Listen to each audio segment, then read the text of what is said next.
Otro país suramericano se alista para llevar a cabo elecciones presidenciales. Les hablo, y ustedes lo veían en las imágenes, del gigante de ese continente, Brasil. Su actual presidente, Jair Bolsonaro, y el líder de izquierda, Luis Ignacio Lula da Silva, se batirán a duelo en esos comicios del 2 de octubre, poniendo de manifiesto una vez más la sempiterna lucha entre la izquierda y la derecha. Pero desde ya, y a la par de oficializar su candidatura, el mandatario ultraderechista pone en entredicho la fiabilidad del sistema electoral, algo que está levantando polvareda en diferentes sectores de la nación. ¿Quién ganará esta contienda? Si pierde Bolsonaro, ¿reconocerá los resultados? Esto es Detrás de la Razón. Buen martes para todos. Les saluda Dani Pérez Díaz y así iniciamos.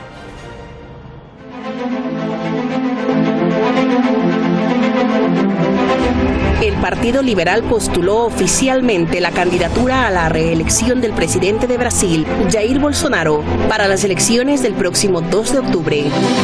Ante una audiencia de varias miles de personas en Río de Janeiro, el líder ultraderechista afirmó que está decidido a seguir trabajando para mejorar la situación del país. Eu não preciso falar para vocês, nesse meu lançamento aí, a reeleição, o que vou fazer caso reeleito democraticamente y de forma transparente. En la carrera presidencial, el mandatario de la ultraderecha tiene como el principal rival a Luis Ignacio Lula da Silva. El expresidente, quien gobernó al gigante suramericano desde el 2003 hasta el 2010, quien también ha prometido arreglar Brasil.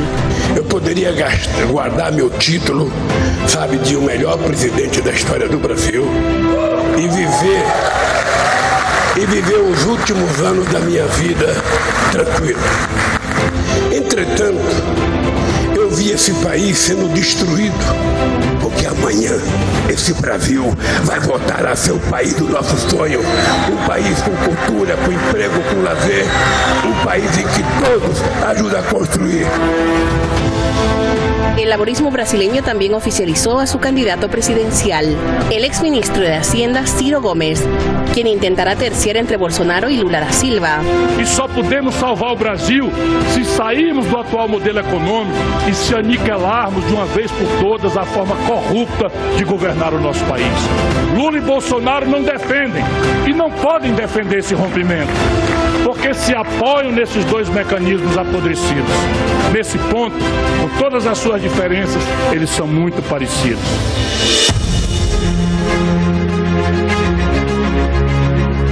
En esta campaña electoral, Bolsonaro sigue la misma estrategia con la que enfrentó las elecciones de 2018, es decir, criticar las urnas electrónicas y sembrar dudas sobre el sistema de votación en general. Una política que ha enfurecido a los jueces del Supremo Tribunal Federal, quienes han abierto una investigación contra el actual presidente por amenazar a la democracia. Estes poucos surdos de capa preta têm que entender o que é a voz do povo. Que entender que quem faz as leis é o Poder Executivo y un Legislativo. Ante esta situación, el Partido de los Trabajadores de Brasil denunció un intento de golpe de Estado que supuestamente estaría fraguando Bolsonaro para desconocer los resultados electorales. Los términos del intento de golpe de Estado de Bolsonaro ya están establecidos. Sus pretensiones de movilizar su propia base contra el Supremo Tribunal Federal son prácticamente una confesión de derrota. Gilmar Tato, secretario nacional de comunicación del Partido de los Trabajadores de Brasil.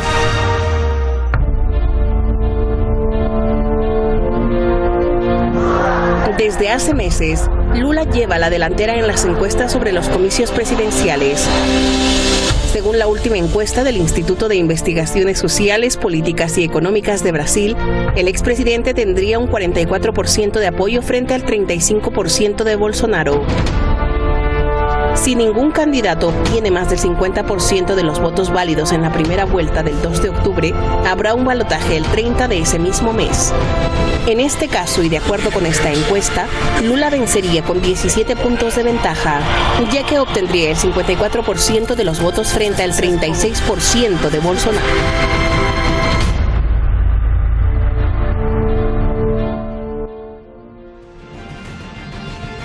El contexto allí lo teníamos y bueno, lo que hasta el momento dicen las encuestas, que como siempre decimos, pueden cambiar a última hora. Gracias al equipo de redacción y producción por el material. Vamos a conocer de inmediato a nuestros analistas.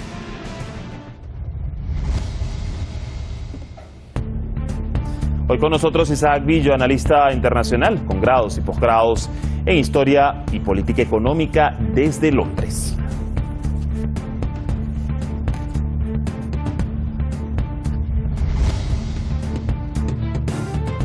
Y también estará con nosotros Breno Altman, periodista, analista, fundador del sitio web Opera Mundi desde Brasil.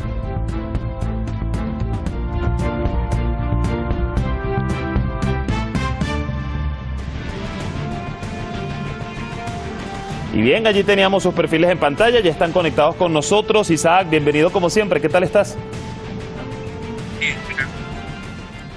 Y un gusto saludarte también a ti, Breno, bienvenido, ¿qué tal?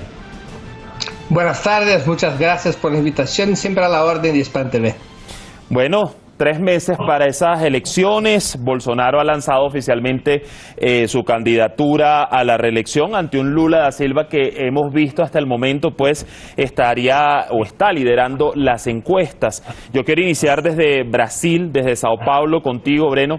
Bien sabemos que las encuestas pues pueden girar a última hora o pueden influir muchas cosas en este tiempo que queda de campaña electoral. Vamos a iniciar con cómo ves aspectado el Brasil, a tu país en este sentido. ¿Regresará el PT al poder bajo la figura de Lula? Yo creo que la tendencia principal, y eso es casi una unanimidad entre los institutos de encuesta de opinión pública, la tendencia principal es una victoria de Lula. Si no gana en la primera vuelta, el 2 de octubre debe ganar en la segunda vuelta el 26 del mismo mes. Lula es el depositario, o sea, se depositan en Lula todos los sentimientos de oposición contra el gobierno Bolsonaro. Además del voto de izquierda, se suma a Lula los votos de otras corrientes de opinión pública que también están en la oposición a Bolsonaro. Es un movimiento muy fuerte, un movimiento de rechazo al actual gobierno, y eso creo yo es casi irreversible en ese momento político del país. Claro, hay que aguardar el inicio de la campaña electoral oficial que ocurre el 15 de agosto, que es cuando vamos a tener campaña por televisión y radio. La gran mayoría del pueblo brasileño aún se informa por la televisión y la radio tradicionales.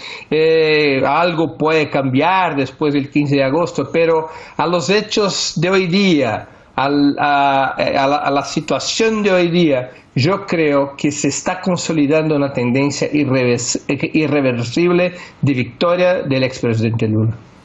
A ver, ahora, Isaac, me gustaría conocer tu consideración, cómo lo ves desde afuera, ¿no? En medio de, bueno, lo que dicen hasta el momento las encuestas, lo que ha venido, pues, afrontando Brasil bajo la administración de Bolsonaro, pero adicionalmente te voy a preguntar sobre, pues, lo que hemos visto, que desde ya el presidente está cuestionando el sistema de votación, incluso lo hizo ante un cuerpo de embajadores extranjeros hace un par de días. Nos está dando un indicio de que pues podría posiblemente desconocer los resultados si le son adversos a él. Mira, Bolsonaro siempre ha cuestionado un sistema más democrático. No es la primera vez que lo hace y lo va a volver a hacer.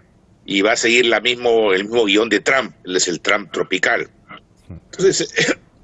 Entonces, si él gana, ganó a pesar del fraude. Y si pierde, hubo fraude. O sea, no tiene cómo perder sus argumentos. Entonces, creo que él va a continuar con esta denuncia porque le conviene para su campaña y porque además le va a permitir desestabilizar.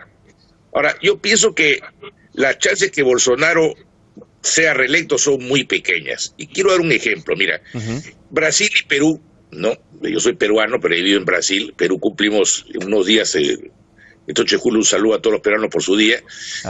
Perú y Brasil son los países que más han sufrido del COVID en Sudamérica.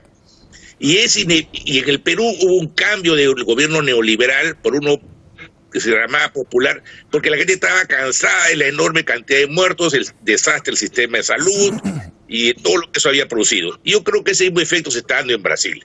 Y así como en el Perú, el bicentenario que fue el año pasado, tuvimos un gobierno antiderechista, en el bicentenario de Brasil que se viene el 7 de septiembre y toda la fecha que se viene posteriormente, yo creo que va a ser inevitable que gane Lula. Es demasiado descrédito a Bolsonaro con la cantidad de muertos que ha habido en la pandemia, más de 600.000, que hay demasiado desempleo, privatizaciones, un sistema de salud que no funciona, demasiada polarización social, y creo que va a ser altamente improbable que Bolsonaro gane. Y otra cosa que quería comentar, para complementar lo que me dijo el anterior colega, que estuvo muy buena su intervención, que fíjate, en todas las anteriores elecciones brasileñas siempre hay un tercero. Sí. Acá yo no veo ningún tercero porque Ciro Gómez no llega ni siquiera a los 10 puntos. O sea, es una polarización ya en la primera vuelta entre Lula y Bolsonaro. Porque la gente quiere sacarlo a Bolsonaro, ¿no? Entonces, creo que por más que Bolsonaro patalee y todo, va para perder las elecciones. De Ciro Gómez, precisamente, Isaac, quería hablar un poquito más adelante, ya vamos para allá.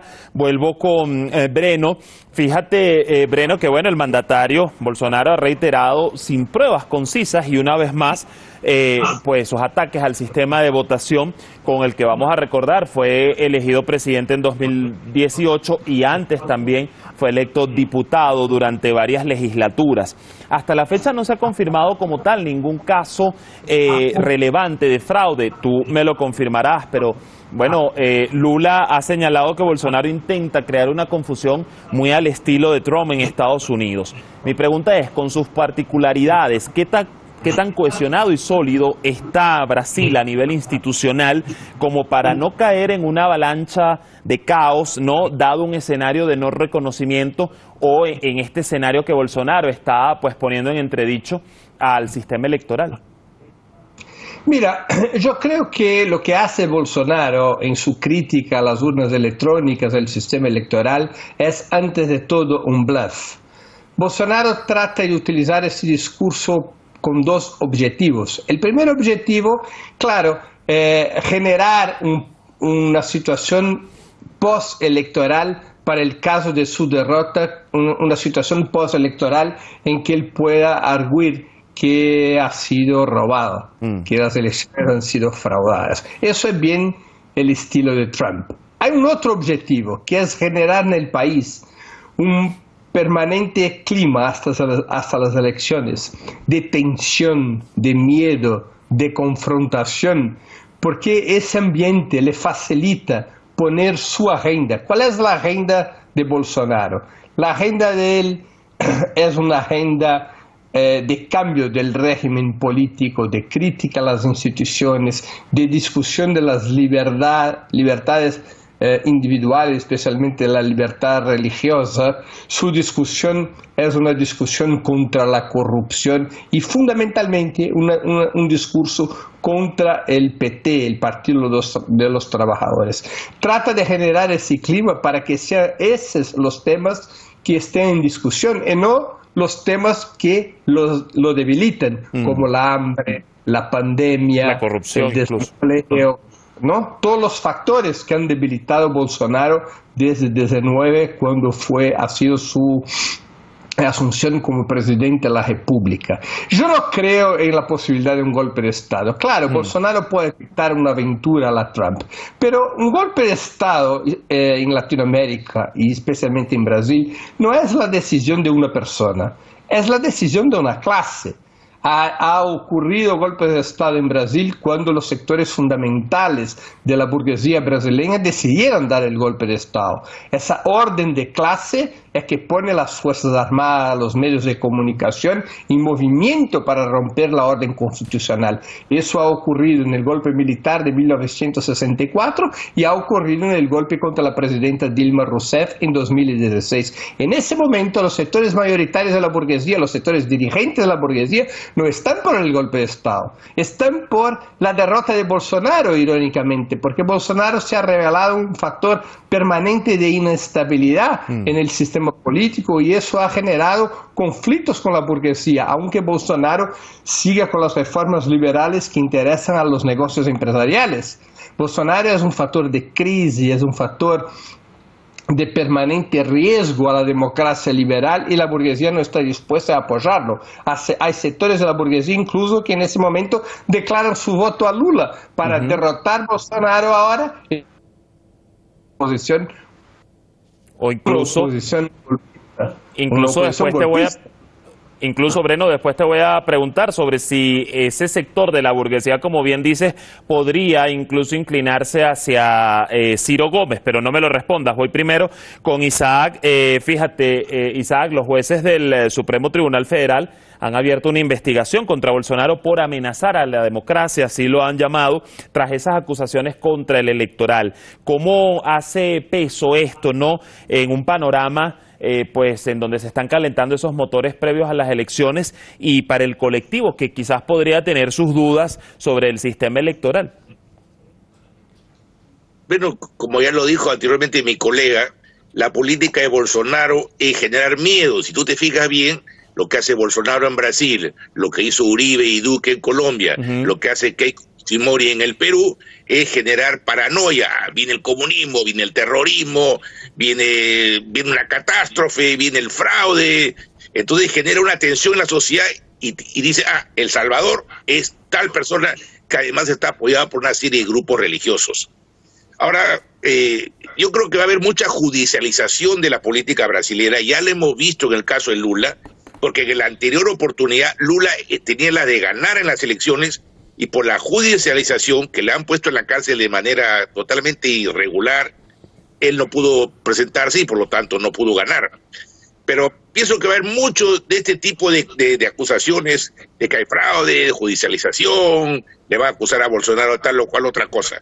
Pero mi opinión que yo tengo que Bolsonaro ya prácticamente tiene perdido el partido. Y también estoy de acuerdo con mi colega de que hay un amplio sector de la burguesía brasilera que ya está cansado del conservadurismo, del sectarismo de Bolsonaro, que no ha llevado a una estabilización del país y que yo creo que ya un buen sector de la clase dominante brasilera vería inclusive con agrado que llegue Lula, porque Lula haría de que Brasil se convierte en una potencia regional, sea la cabeza de la comunidad de estados latinoamericanos de caribeños, constituida la Unión de Naciones Sudamericanas, la UNASUR, y baile con su propio pañuelo en el concierto mundial con los BRICS y todo eso. Entonces, realmente creo que Bolsonaro está cayendo en una bolsa de gatos. No creo que creo que se está desinflando.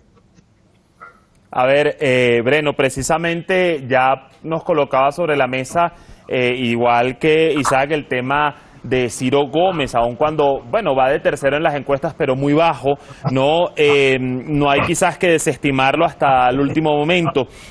Vamos a recordar que de alguna manera Gómez se ha despegado de lo que sería la extrema derecha, también la izquierda de Lula, digamos, contra los dos modelos ha arremetido, pero ¿cómo evaluar precisamente a esta figura o esta presencia de Ciro Gómez y lo que está proponiendo en un Brasil que parece, y bien lo decía Isaac, polarizado entre dos modelos? Mira, el sistema de dos vueltas está dibujado para que tengamos una vuelta programática, elige el candidato que representa el programa de su predilección, y una segunda vuelta plebiscitaria donde se vota en contra del candidato que no es de ninguna forma, ¿no? Lo que está ocurriendo en Brasil, estamos en carácter plebiscitario ya en la primera vuelta. Ya en la primera vuelta la cuestión fundamental es derrotar. Es una elección programática en esa primera vuelta. Por justicia, el único candidato que habla de una forma más insistente del programa es Ciro Gómez. Pero Ciro Gómez está hablando para muy poca gente. La gente lo que desea ahora es derrotar a Bolsonaro o defenderlo. La suma de las intenciones de voto de Lula y Bolsonaro ya llegan por arriba de los 80% de las intenciones de voto, de los votos totales, de los votos útiles, o sea, haciendo el descuento del blanco y nulo, estamos hablando de casi 90% de los votos entre los dos candidatos. Yo no veo ninguna posibilidad de que Ciro Gómez pueda incluso llegar a los 2 dígitos. Tendría que haber una reviravolta impresionante en el escenario electoral para que eso fuera posible. Brasil está en una elección plebiscitaria desde la primera vuelta, entre los que quieren mantener Bolsonaro, hasta el momento una tercera parte del país, y los que desean, al votar en Lula, derrotar Bolsonaro, sea como sea, incluso si no les gusta a Lula y el PT. Y esa vertiente tiene, digamos, un % de las intenciones paz. Un calificativo, Moreno.